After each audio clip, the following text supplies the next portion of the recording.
महाभारत सूर्यपुत्र कर्ण से कुंती को क्यों करनी पड़ी थी विनती, आइए जानते हैं।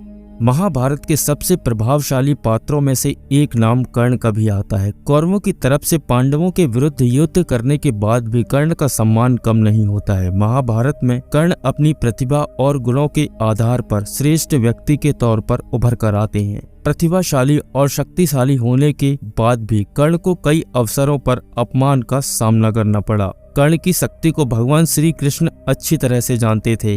वे ये भी जानते थे कि यदि कर्ण पर काबू ना पाया गया तो महाभारत के युद्ध में पांडव पराजित हो सकते हैं। कुंती ने कर्ण से की विनती। कर्ण जानते थे कि कुंती ही उनकी माता है। इस कारण कर्ण के मन में सदैव माँ के लिए आदर था। इस बात को कुंती भी जानती थी। महाभारत का युद्ध आरंभ होने से पहले कुंती कर्ण से मिलने आती है और कर्ण से कहती है कि वह पांडवों की तरफ से युद्ध करे। कुंती यह बात कर्ण को कई बार कहती है, लेकिन कर्ण साफ इनकार कर देते हैं। वह कहते हैं कि वह दुर्योधन के साथ विश्वासघात नहीं कर सकते हैं। तब कुंती कर्ण से एक वचन लेती है और कर्ण से कहती है कि तुम अपने भाइयों का वध नहीं करोगे। इस पर कर्ण माता कुंती को यह वचन देते हैं कि माँ, आपके आशीर्वाद से आज तक यहाँ से कोई भी खाली हाथ नहीं गया है और फिर आप तो मेरी माँ हैं। इसीलिए मैं आपको वचन देता हूँ कि अर्जुन के अतिरिक्त किसी पर भी अस्त्र शस्त्र का प्रयोग नहीं करूँगा। इस प्रकार माता कुंती ने कर्ण से वचन ले लिया था।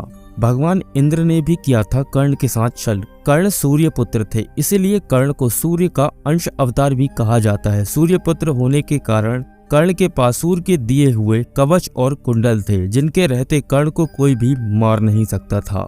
महाभारत के युद्ध में कर्ण दुर्योधन की तरफ थे। भगवान श्री कृष्ण जानते थे कि कर्ण के रहते पांडव कभी कौरवों से नहीं जीत सकते हैं। इस पर भगवान श्री कृष्ण ने कर्ण के कवच और कुंडल प्राप्त करने की योजना बनाई। इसके लिए इंद्र को वेश बदलकर कर्ण के पास भेज दिया। कर्ण वीर होने के साथ साथ दानवीर भी थे। कर्ण के द्वार से कोई भी व्यक्ति खाली हाथ नहीं जाता था। भगवान इंद्र को साधु के वेश में देखकर कर्ण ने उनसे उनकी इच्छा पूछी। तब इंद्र ने कर्ण से दान मांगने से पहले वचन मांगा। कर्ण ने भी वचन दे दिया कि जो भी मांगोगे वह दान में दिया जाएगा। वचन मिलते ही इंद्र ने कर्ण के कवच और कुंडल दान में मांग लिए। इस बात को सुनकर कर्ण विचलित नहीं हुए और एक पल में ही असहनीय दर्द सहते हुए अपने शरीर से कवच और कुंडल निकालकर इंद्र को सौंप दिए। कवच और कुंडल लेकर जब इंद्र भागने लगे तो थोड़ी दूर चलने के बाद ही उनका रथ जमीन में धंस गया। तभी आकाशवाणी हुई कि इंद्र, तुमने ये बहुत बड़ा पाप किया है, कर्ण के साथ छल किया है। यह रथ अब आगे नहीं बढ़ेगा और तुमको भी इसकी सजा मिलेगी। इतना सुनते ही इंद्र भयभीत हो गए। इंद्र ने हाथ जोड़कर विनती की और इससे बचने का उपाय पूछा।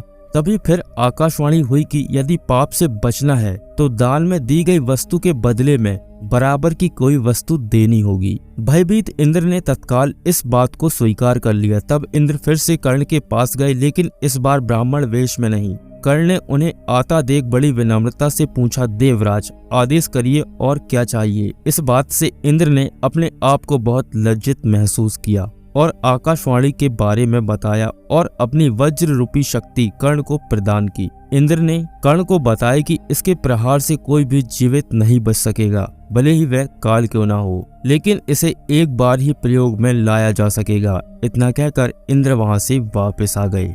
तो दोस्तों, आशा करते हैं आपको यह वीडियो पसंद आई होगी। पसंद आई हो तो लाइक कीजिए, शेयर कीजिए और कमेंट करके बताइए कि नेक्स्ट पार्ट हम और किस वीडियो पे लाएं। तब तक के लिए बाय बाय, टेक केयर।